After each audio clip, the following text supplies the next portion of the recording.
40 or 45 brands that are part of the New York Task Force. What we do is ask the brands to contribute a couple $1,000s a year. And what they do is the city uses that money for the bags and tags and to destroy the evidence. Other than that, it's all on the city's dime. At one point, I took a look at this, and if you look at a cost-benefit analysis, it'd be something great to invest in. I mean, because the city, a brand owner would invest $2,000 or $3,000 a year. The city would invest on one raid $20,000 in overtime, whatever it costs with the trailers and the manpower. So it's been a tremendous program. And I know in the past, I'm sure there's a lot of attorneys in here, and you've gone after landlords civilly and civil programs. But this is one where there's collaboration between the brands, there's collaboration with city government, and your tax money is being used to do the same thing. The city has a bank of attorneys, and they go in and they file for these vacate orders, and they go in and the police go in and take the product out. So it's worked very well. Now, I will say, you know, just like every other criminal enterprise, they evolve as the police and the strategies evolve. In this particular case now, what the city did is they changed the focus, they moved it over. If you go to Midtown now, those buildings are fairly clean, and legitimate tenants have displaced the illicit tenants. What they did in 2008, the city decided to try to expand it to Canal Street. So I'm sure a lot of you are familiar with Canal Street. In February, they did an operation called Counterfeit Triangle in the heart of Chinatown. They conducted pre-dawn raids on 32 storefronts, seized 2 semi-tractor trailers full of counterfeit goods. Since that time, the city's raided a total of 62 stores in the Chinatown area. Street value of the goods they seized is over $2 million. And those stores cover about 2 blocks just in Canal Street, which is a tremendous problem for most. As I said, they evolve, it changes. If you go down to Canal Street now, a lot of the goods aren't in open view for sale. You'll see roving vans that come by, and if you're a tourist and you've never been there, don't get in the van. A lot of people do that, because if you get in the van and the police come on the street, they'll drive away with you in the van. They really don't care. Or they'll take you down a basement.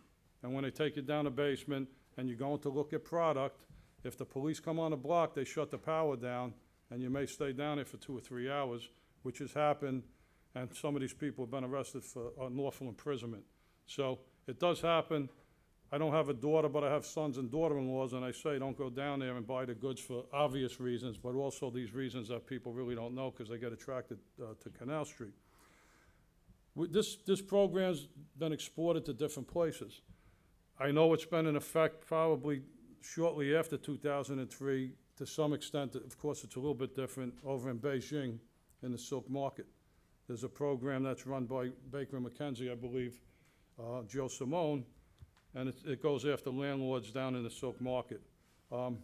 Also, we took the program out to Los Angeles, and what we did is we brought folks down from the mayor's office in New York City and said, look, can you come out and explain the program to government officials out in Los Angeles? They were very receptive to that. When they came out there, they cherry-picked out what they thought could work out in Los Angeles. And what they found in Los Angeles was that their nuisance abatement statute did not cover trademark goods. So they changed it, and they passed a new law, and since then they've gone after flea markets and they've gone after some retail stores. So it's been a great program, and again, it's a creative way in a time when brands, and not just brands, but the police, your resources are stretched thin. And, you know, I got to tell you, and I say this all the time, ICC, we're looking at a lot of different programs, collaborating on the pay providers online, looking to collaborate with them and get the brands to work together on attacking that problem. And at some point, you know, government comes to us and they say, look, we're willing to help, we're willing to raid flea markets, we're willing to be trained by brands, but we're not willing to do it 25 times a month. We can't do it. So if you come together and if you want to train, if you bring a lot of different brands at one time, it's very effective for us. If you want to raid places and you get enough brands together, we'd rather do that than go back to the same place over and over again and just going after different people. And quite honestly, to be effective, when you go into these places, you want to close them down. You don't want to leave them in business. You know, that was one of the things when I was with the music industry. We could have done this project alone, but it really wouldn't have been effective because at the end of the day, we would go in and we'd take out the music and everybody else's goods would be in there, so they just wouldn't sell music. So it's been a great program. Look forward to any questions you have at the end of the panel discussion, and I thank the Global Congress for inviting me. Thank you. Thanks, Bob. Well done. Now, heading over to Christian, who's going to talk about free trade zones, another obviously key part of the transshipment issue. This is very pertinent today of all days because I barely got off the Eurostar this morning and bumped into Lucy at Nokia, who tells me that the Advocate General has issued the guidance in their transshipment case, which is not very good news. In essence, it allows the transshipment of goods through the European Union into third-party countries without allowing customs to use the counterfeit goods regulation on the basis that those goods are not intended for sale in the EU.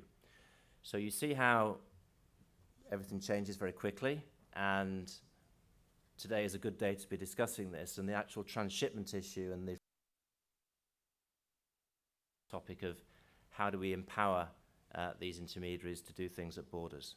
So with that background, over to Christian. Thank you very much, Paul. Very bad news indeed. I'll try to raise up a little bit the morale.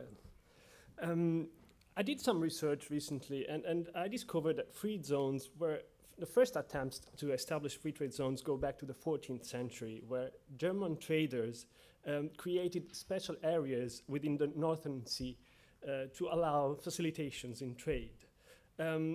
Free trade zones were established to reduce barriers and facilitate global free trade. They provide important economic stimulus to national economies, local economies, employment, and to business that operate there. They have played an important role in the globalization of world economy. We know that free trade zones promote economic growth in terms of foreign investment, employment, technology, and industrialization. Not surprisingly, the number of these zones have grown up exponentially, and I believe to more than 3,000 nowadays in 135 countries. This is, of course, very good news. Especially developing countries benefit from free trade zones. You know, there is increased trade, employment, enhancement to infrastructures. The bad news is that, unfortunately, organized crime groups and counterfeiters have also taken an interest in free trade zones. And when I talk about free trade zones, I refer to free economic zones, export processing zones, free port, industrial free zones, technical free zones. Just for those of you who are keen on terminology, I refer to free economic zones and free trade zones as encompassing all these categories. So what's worse is that to do so, these counterfeiters and organized crime groups, they exploit the flexibilities of the incentives that are provided within the free economic zones. They exploit the ecosystem that governments have put in place to help free trade zone contribute to economic development. What are in particular these flexibilities that criminals take advantage of? You know, of course, they take advantage of limited regulatory oversight. They take advantage of customs and tax and product regulation that do not apply or are rarely enforced. They take advantage of limited inspections on containers in transit. The simple inaction of government in itself, who may consider free zone to be immune from the laws that govern the rest of the economy, is an advantage for organized crime groups engaged in counterfeiting and piracy. Around the world, there are new laws that are being passed to fight counterfeiting. There is more money being spent on law enforcement. Penalties and monetary fines are going up, and lawsuits are being filed. Judges are reacting, so there is a reaction. The law is and will be looking more closely at criminals who are illegally exploiting free zones. Let's see a little bit in details what are the actions that are performed by this organized group in in free trade zones. What they do usually is, for instance, they disguise the origin of fake goods, both the origin and the nature of illicit goods. Counterfeiters import shipments of counterfeit goods into the warehouses in free trade zones, and then they change the final destination and they re-export them. In this way, of course, free trade zones are used to sanitize shipments and documents and disguise the original point of manufacture or departure. Another action that is performed is to use free trade zones as distribution points. So basically, goods come into free trade zones and then they are exported again and again losing traces of the documentation and of the origin of products. Free trade zones are also used to process goods. For instance, unfinished goods. They can be further manufactured by adding counterfeit trademarks. They can be repacked or relabeled and then exported as finished counterfeit goods to other countries. And last but not least, the complete manufacture of counterfeit goods in free trade zones. We see that there is, anyway, despite all these difficulties, there is room for optimism somehow. Governments are finding that it's no longer acceptable to look at the other way when it comes to the illegal activities being conducted in free trade zones.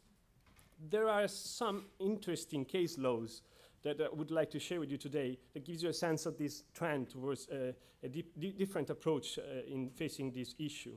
For example, in the free trade zone of Ras Al Khaimah in the United Arab Emirates in 2009, not too long ago, a successful criminal prosecution was brought against a counterfeiter that was making fake cooling gas cylinders.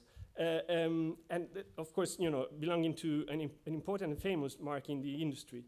To our knowledge, and this is somehow worrying, this is only the first case, the first known case of successful criminal prosecution against any enterprise operating in a free trade zone. Of course, those responsible were punished, sentenced to jail. It's an important and welcome development that should serve as best practices in achieving an improved regulatory framework against illicit operations in free trade zones. Another important case law is in the Mersin free zone in Turkey. The High Court recently confirmed that free zones remain within the territorial boundaries of the country and that no immunity is given by the laws applying to free zones with respect to the use of trademarks. You can imagine that this kind of doctrine, if evolved, might lead to a different approach in dealing with this issue. Similarly, and that's the third case, in the Westport free zones in Port Klang, Malaysia, after 9 years, the court determined that free zones are not excluded from customs powers of enforcement or to the exclusion of the operation of other laws, including the Trademark Act, the Trade Description Act, just because it is deemed to be outside of Malaysia. This is important because, it removes any uncertainty over the powers that customs or any other enforcement agencies have within free trade zones. So the point is that here we need to strike a balance between trade controls and trade facilitation. And the ideal is to improve this model of governance so that free trade zones can take a more proactive role in combating against illicit trade. In order to achieve these results, there are a set of measures that can be put in place. For instance, legislation should explicitly define what are considered prohibited goods. Customs should have the authority over goods in transit and free zones. And unfortunately, the information that we just got from Paul doesn't get into this state of mind.